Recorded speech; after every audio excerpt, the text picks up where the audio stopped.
আসসালামু আলাইকুম। Let's begin ভিডিওতে আপনাদের স্বাগতম। চলে আসলাম নতুন একটি ভিডিও নিয়ে। থাম্বনেল দেখে অবশ্যই আপনারা বুঝতে পারছেন আজকের ভিডিওর বিষয়বস্তু কী হতে যাচ্ছে। IPEMIS সফটওয়্যার এর নাম শুনেননি বা এর সঙ্গে পরিচিত নন এমন শিক্ষক খুবই কম পাওয়া যাবে।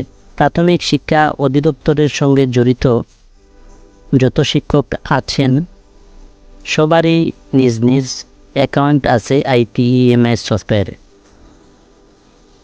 আমরা এখানে আসি, তারপর সাইন ইন করে আমরা আমাদের মতো আমাদের কাজগুলো আমরা করে ফেলি।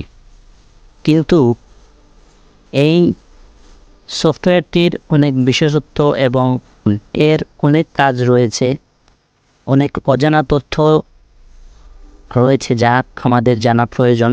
আমরা অনেকেই জানি না বা জানার চেষ্টা করি না। এখানে আপনারা দেখতে পাচ্ছেন আমি IPEMIS সফটওয়্যারে লগ ইন করে আছি, লগ ইন পেজে আছি।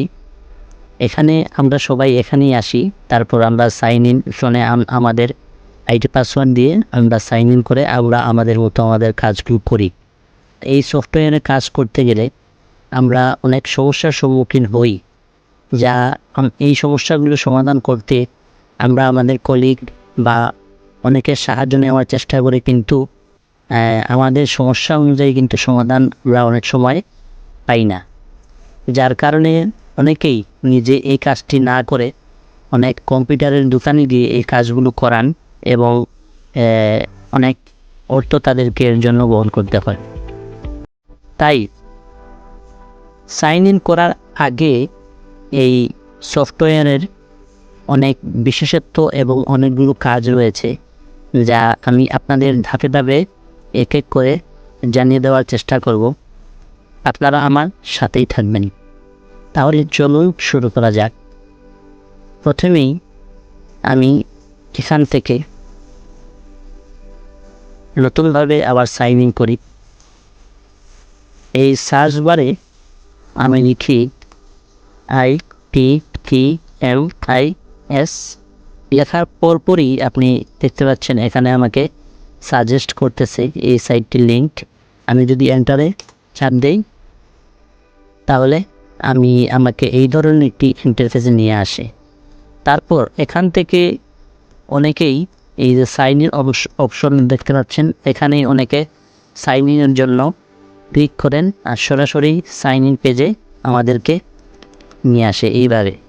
কিন্তু আমরা যদি এইভাবে সাইন ইন না করে আবার বেঁকে যাই, আমরা এখানে যদি ক্লিক করি, ক্লিক করার পর আপনি এখানে অনেকগুলো ট্যাব দেখতে পাচ্ছেন বা অনেকগুলো এখানে অনেক বিষয়বস্তু দিয়ে এই ড্যাশবোর্ডটি সাজানো রয়েছে। আপনি প্রথমেই দেখতে পাচ্ছেন এখানে আপনার এই সফটওয়্যারের যে ভাষা আছে আপনি ভাষা পরিবর্তন করতে পারেন। এখান থেকে বাংলা এবং ইংলিশ দুইটি অপশন দেওয়া আছে। আপনার যেটি পছন্দ আপনি সেটাকে সিলেক্ট করতে পারেন। এখানে আমি বাংলাই রাখব।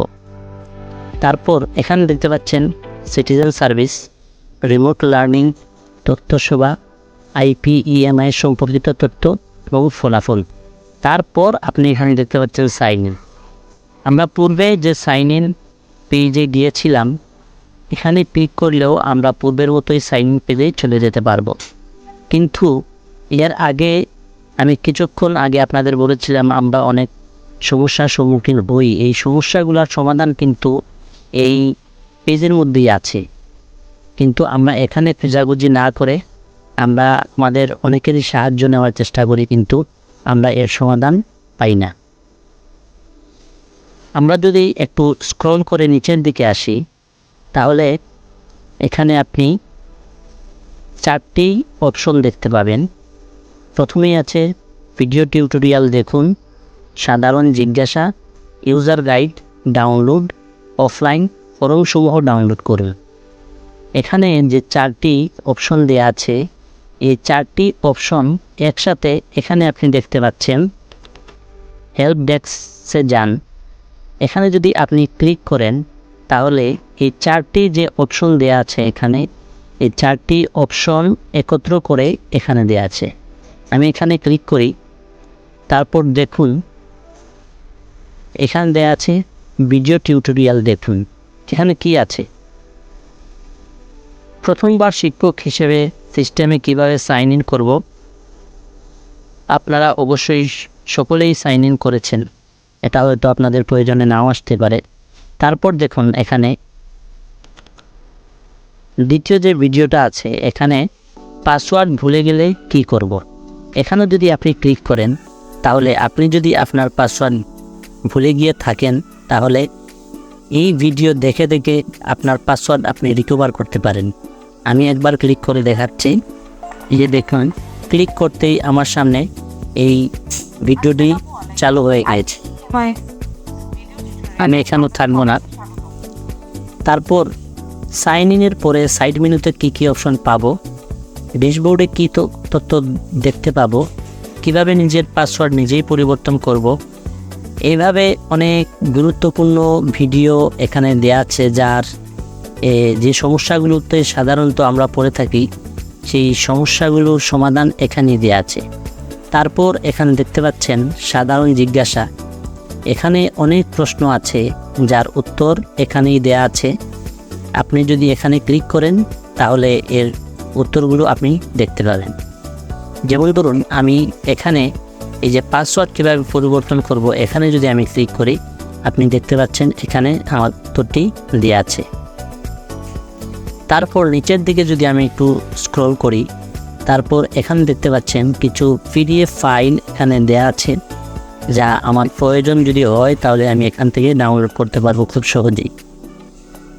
এখানে এই IPEMIs সফটওয়্যারটি কীভাবে বা কারা কারা ব্যবহার বিধি কীভাবে করবে তার ইউজার গাইড এখানে দেওয়া আছে। আপনারা দেখতে পাচ্ছেন প্রধান শিক্ষক ও সহকারী শিক্ষকদের জন্য এখান থেকে ডাউনলোড করে আপনি যদি PDF অফলাইন ভার্সন যদি আপনি দেখতে চান, তাহলে এখান থেকে আপনি দেখতে পারেন। তারপর প্রাথমিক শিক্ষা অধিদপ্তরের কর্মকর্তা এবং শিক্ষা অফিসারদের জন্য এইভাবে অনেকগুলি PDF ফাইল এখানে দেওয়া আছে, যা আমাদের অনেক প্রয়োজনে আসতে পারে। তারপর আরও একটু নিচের দিকে দেখতে পাচ্ছেন নির্দেশনাবলী ডাউনলোড করুন। এখানে অনেক ধরনের নির্দেশনা দেওয়া আছে IPEMIs সিস্টেমের। এখান থেকে আপনার প্রয়োজন যদি হয়, তাহলে আপনি এখান থেকে এগুলো ডাউনলোড করে আপনি পড়ে দেখতে পারেন। তারপর এখানে আপনি দেখতে পাচ্ছেন বার্ষিক সরকারি প্রাথমিক বিদ্যালয় সুমারি। এটি একটি ফর্ম, অফলাইন ফর্মসমূহ আমাদের অনেক সময় অনেক কাজে লাগে। APSCর সময় এই ফর্মগুলো অনেক প্রয়োজনীয় হয়। হার্ড কপির জন্য আমরা হাত দিয়ে লিখে নেওয়ার জন্য এই ফর্মগুলো অনেক খোঁজাখুঁজি করি, তারপরও আমরা অনেক সময় পাই না। এখান থেকে আমরা খুব সহজে এই ফর্মগুলো আমরা ব্যবহার করতে পারি। এরপর আপনি দেখতে পাচ্ছেন অ্যাপ, এখানে মনিটরিং অ্যাপ এবং IPEMIs-এর অ্যাপ দেওয়া আছে। এখান থেকে আপনি অ্যাপও ডাউনলোড করে ব্যবহার করতে পারেন। তারপর সবচেয়ে বেশি গুরুত্বপূর্ণ, এখানে আপনার যদি আরও কোনো সমস্যা থেকে থাকে যা আপনি এখানে পাননি, তারপর এখানে দেখতে পাচ্ছেন তাদের ফেসবুক পেজ দেওয়া আছে, তারপর ইউটিউবের লিঙ্ক দেওয়া আছে। এখানে অনেক গুরুত্বপূর্ণ, অনেক ইউজফুল, যা আপনার কাজে আসতে পারে এমন অনেক ভিডিও দেওয়া আছে, যা ব্যবহার করে আপনি আপনার সমস্যার সমাধান করতে পারেন। ধন্যবাদ। আজ এ পর্যন্তই। ভিডিওটি যদি ভালো লেগে থাকে তাহলে একটি লাইক এবং সাবস্ক্রাইব করে দেবেন। ধন্যবাদ সবাইকে। সালামু আলাইকুম।